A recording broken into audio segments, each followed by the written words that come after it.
নমস্কার বন্ধুরা, সকলকে আমার ইউটিউব চ্যানেলে স্বাগত। আমি সোমেন। এটা আমার পঞ্চম ভিডিও। এই ভিডিওর বিষয়বস্তু হলো এক মন্দির।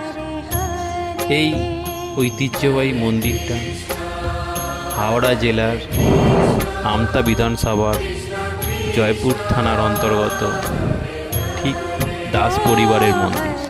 এই মন্দিরটা জয়পুর অঞ্চলের ঠিক জয়চণ্ডীতলা, যে জয়চণ্ডীতলার মন্দির আছে তার পাশেই এক ঐতিহ্যবাহী প্রাচীন সুবিশাল এক মন্দির গড়ে উঠেছে।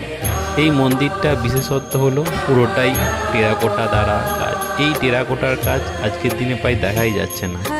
সুতরাং এই মন্দিরটা সংরক্ষণ করেছে 2026 সালে। তার এই নতুন রূপ এখন আপনাদের সামনে তুলে ধরছি। দেখুন কি সুন্দর মন্দিরটা রং এবং কি সুন্দর শোভা চারিদিকে বিকশিত হচ্ছে। এই মন্দিরটা প্রধানত এত যে তৈরি, এই মন্দিরটার বিশেষত হচ্ছে বর্ধমান রাজা এই মন্দিরটা প্রথম স্থাপিত করে গিয়েছিল। মন্দিরের প্রধান পুজো হয় রাস এবং জন্মাষ্টমী তিথিতে।